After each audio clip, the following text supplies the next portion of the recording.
គឺជាថ្ងៃចុងក្រោយដែលពួកខ្ញុំបានហ៊ាននៅវិទ្យាល័យអ្នកទាំងអស់គ្នាទៅចង់ធ្វើវីដេអូនេះឡើងដើម្បីទុកជាអនុស្សាវរីយ៍បាទដំបូងមកខ្ញុំបានទៅទិញអីតិចតួចដើម្បីជូនលោកគ្រូអ្នកគ្រូបន្ទាប់ពីទិញអីហើយពួកខ្ញុំបានយកមកកន្លែង workshop ដើម្បី workshop ទៅឲ្យឃើញស្អាតធម៌ដែរពួកខ្ញុំបានរើសឲ្យអ្នកទាំងអស់គ្នាស្អាតអត់ចាំយូរខ្ញុំបានឆ្លៀតពេលមកទិញបេប៉ង់តិចតួចដើម្បី decor នៅក្នុងថ្នាក់ចឹងណាហើយកន្លែងនេះវិញអ្នកទាំងអស់គ្នាឡើង stress ហ្មងអត់ដឹងថា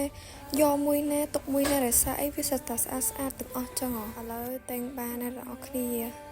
មកចុះអស់ឡើងមួយកណោ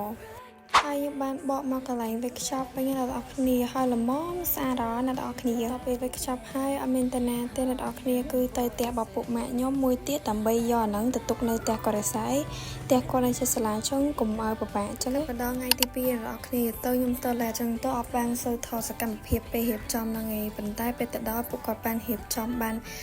ចិត្តហើយនេះអ្នកទាំងអស់គ្នាគឺកាមេរ៉ា woman នៅក្នុងថ្នាក់ខ្ញុំស្អាតអត់បន្ទាប់មកពុកម៉ាក់ខ្ញុំបានយកអីវ៉ាន់ដែលខ្ចប់ពីម្សិលមិញហ្នឹងទុកជូនលោកគ្រូអ្នកគ្រូនៅបន្តិចទៀតនេះហើយក៏មានការទៅសេណូតអីចឹងទៅអ្នកទាំងអស់គ្នាណាគេចង់និយាយនិយាយដាក់នៅក្នុងណូតហ្នឹងទៅបានមានតែប៉ុណ្្នឹងឯងអ្នកនរគ្នាណាគេចង់ញ៉ាំនំអីក៏បានដែរក៏មានដែរមកខាងនេះវិញណាគេចង់ផ្ដិតមេដៃអីផ្ដិតនៅខាងនេះបានមកមើលមេដៃខ្ញុំផ្ដិតអ្នកនរគ្នាស្អាតអត់អ្នកនរគ្នាមកមើលសម្រស់នៅក្នុងថ្នាក់របស់ខ្ញុំដែលពុកម៉ាក់របស់ខ្ញុំខំដេក័រអូយស្អាតដល់អ្នកនរគ្នា perfect មកលោកគ្រូជីវៈនិងអ្នកគ្រូគីមីក៏បានមកដល់អ្នកនរគ្នាប៉ុន្តែមិនមកតែលោកគ្រូនិងអ្នកគ្រូមានអ្នកគ្រូលោកគ្រូមកផ្សេងទៀតតែខ្ញុំអត់សូវបានថតឡើងតែ enjoy ពេលអ្នកនរគ្នាឥឡូវមកស្ដាប់ពរជ័យរបស់លោកគ្រូនិងអ្នកគ្រូទាំងអស់គ្នា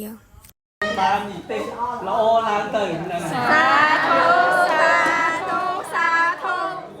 គ្រូសៃហ្នឹងគឺជាអ្នកគ្រូមុខវិជ្ជាគីមីដល់ពេលលោកគ្រូផុសគឺជាលោកគ្រូមុខវិជ្ជាជីវៈអ្នកនរគ្នាអូយបីអ្នកនេះគឺថាស្មោះស្ម័គ្រគ្នាអ្នកនរគ្នាស្គាល់គ្នាតាំងទី7ឥឡូវគេទី12ក៏គេនៅរាប់គ្នាដែរលយមកណាគេមកមុខខ្ញុំវិញអ្នកនរគ្នាឃើញចឹងមានផាត់ម្សៅអីណាលាបតាក្រេម៉ាស្ការ៉ា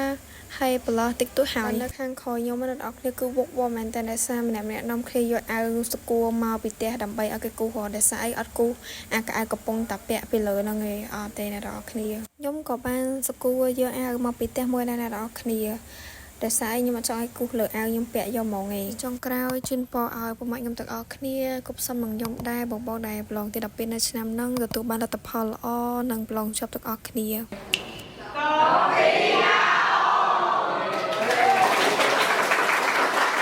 វីដេអូរបស់ខ្ញុំមានតែប៉ុណ្្នឹងអ្នកនរគ្នាបាយបាយ guys